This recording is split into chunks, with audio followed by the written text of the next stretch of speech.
Soy Mónica Delgado, en nombre de la Universidad Pedagógica Experimental Libertador, el Instituto Pedagógico de Miranda José Manuel Ciso Martínez y el Doctorado Latinoamericano en Educación, Políticas Públicas y Formación Docente, quiero presentar un conjunto de reflexiones en torno a la obra Epistemología de las Ciencias. Para presentarlo me apoyo en una propuesta de método de análisis del discurso elaborado en el transcurso del curso Bases Epistemológicas de la Investigación Educativa a manera de ejercicio. Este método está compuesto por niveles, categorías, dimensiones e indicadores. La obra se presentará, las reflexiones se presentarán en función de los indicadores. Para conocer la fundamentación de este método, les invito a visitar mi blog, cuya dirección es la que se muestra.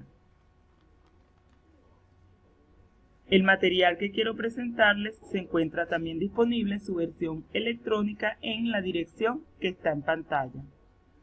Esta obra se constituyó en un documento público en el año 2005 y se trata de una propuesta de manual sobre epistemología presentado ante la Universidad La Gran Colombia. Su autor es Luis Enrique Parra Murillo, licenciado en Filosofía e Historia, especialista en pensamiento educativo y filosófico en América Latina, Universidad Inca, Bogotá.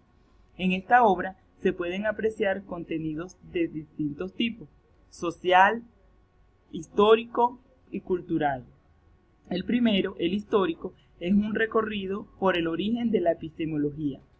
Así, encontramos 4 momentos importantes: la época antigua, la época medieval, la época moderna y la época contemporánea.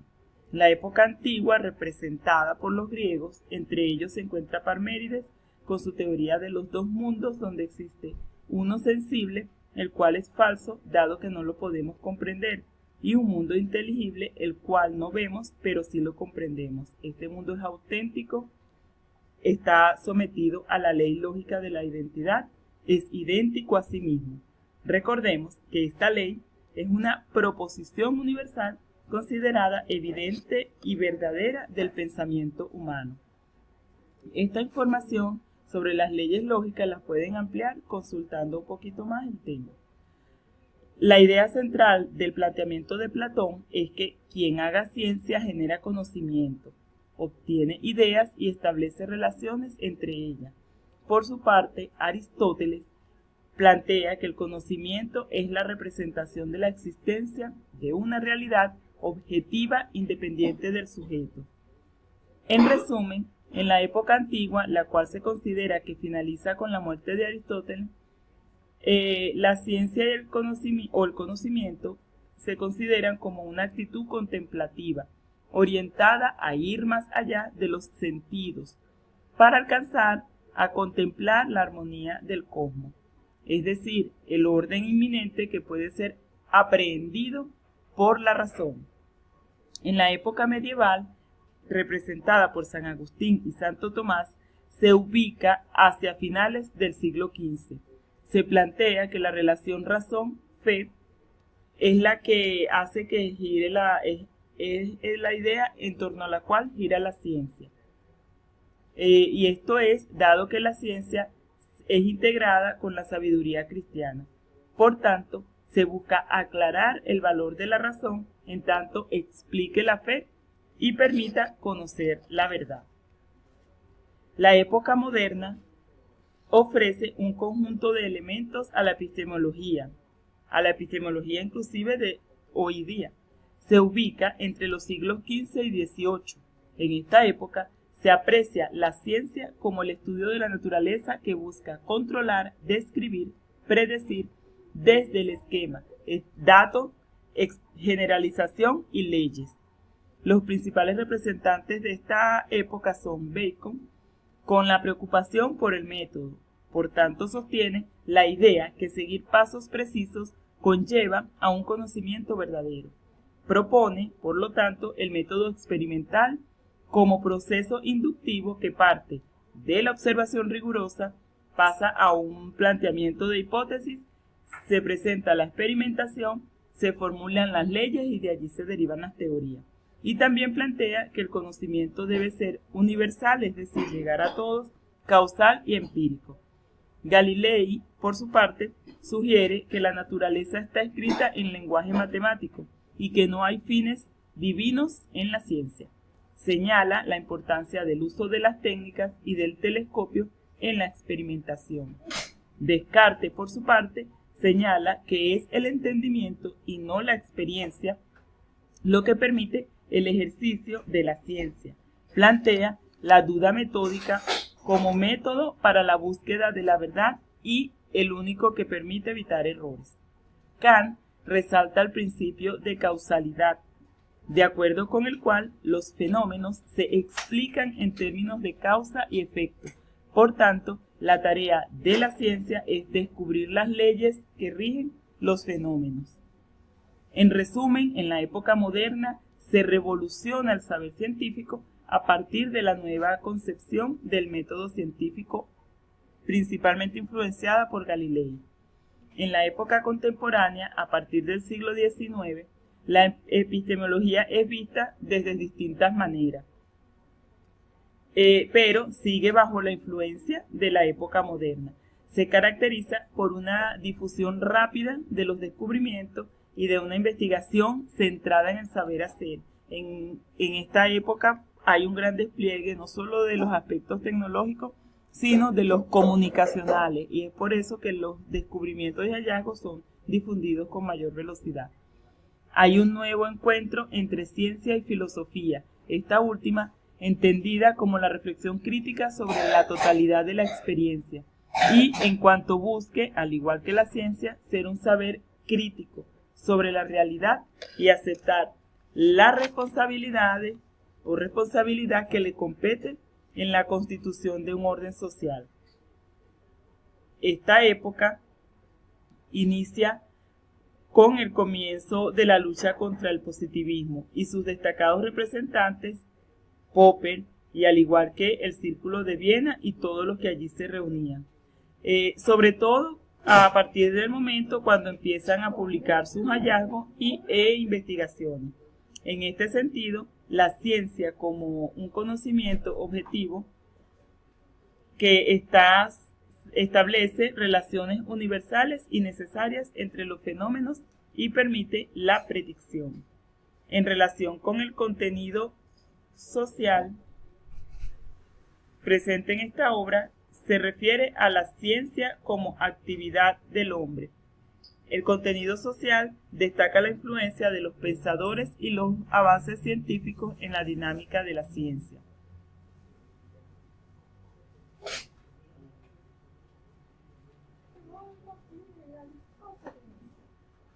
La ciencia entonces se muestra como la actividad del hombre dirigida hacia la búsqueda de la verdad y al cúmulo de conocimientos que favorecen el progreso social. La ciencia se sitúa al servicio de las personas mediante la expresión de teorías, conceptos e ideas.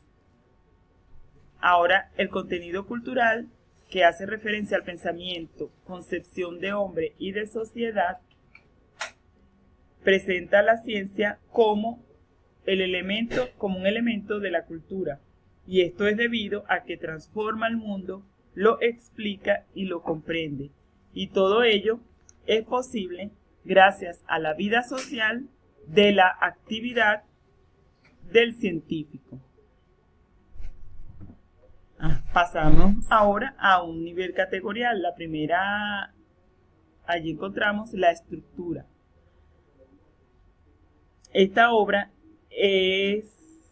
está estructurada en 4 partes. Una parte introductoria, el cuerpo del discurso, el cual está agrupado en 8 capítulos, un glosario de términos y, por supuesto, las referencias bibliográficas. En cuanto a estas especificidades, se considera que es una obra con suficiente rigor. El objeto que se construye en esta obra, en este discurso, es acerca de la epistemología y, en relación con su significado, se concibe como la reflexión crítica sobre la investigación científica y su producto, el producto de la epistemología, de la investigación científica, es el conocimiento. Y en este caso se puede entender como filosofía de la ciencia. Es por ello que a lo largo del texto el autor intenta dejar en claro los antecedentes, el significado y las características de la epistemología de hoy, así como resalta su importancia ante los procesos investigativos. Ahora bien, siguiendo la aplicación de esta propuesta de análisis de discurso, se hace referencia a aquellos enunciados o ideas que subyacen al contenido, que subyacen a este contenido. Algunas de ellas son, en principio, que no existe una definición única de ciencia o de epistemología, ni tampoco universalmente universalmente válida. Es decir, se pueden conseguir varias definiciones de ciencia y de epistemología que tienen total aceptación. En segundo lugar, la epistemología implica reflexión y crítica, lo que se relaciona con rigurosidad científica. También encontramos que hay aspectos como los ideológicos e intereses que condicionan cualquier tipo de clasificación que se pueda hacer en determinado momento. Y, finalmente, la epistemología contemporánea está influenciada por algunos de las características y pensamientos de la modernidad.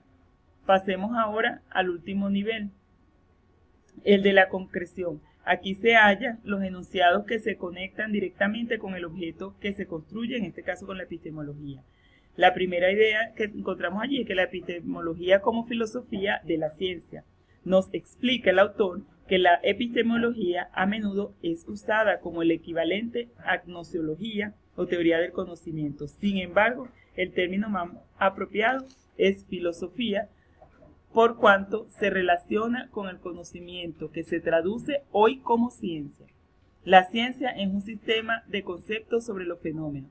Con esto nos quiere decir que no se trata solo del conocimiento, conceptos, leyes o teorías que nos permitan comprender los fenómenos, sino todo lo que implica llegar a ese conocimiento, incluyente los métodos y procedimientos, así como la actividad intelectual del individuo en beneficio de la sociedad.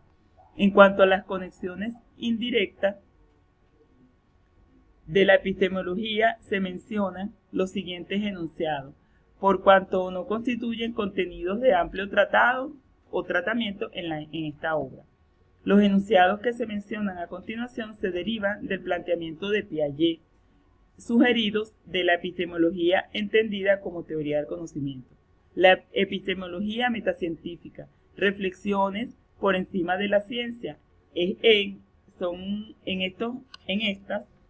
conocimiento científico es único, es el único que tiene valor.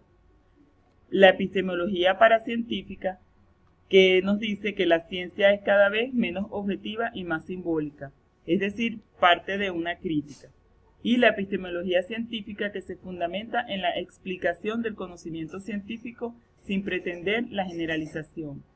El indicador contradicción del objeto nos lleva a plantear que la epistemología hoy se aleja cada vez más de los filósofos para acercarse a manos de los sabios, orientando su objeto a los intereses especializados.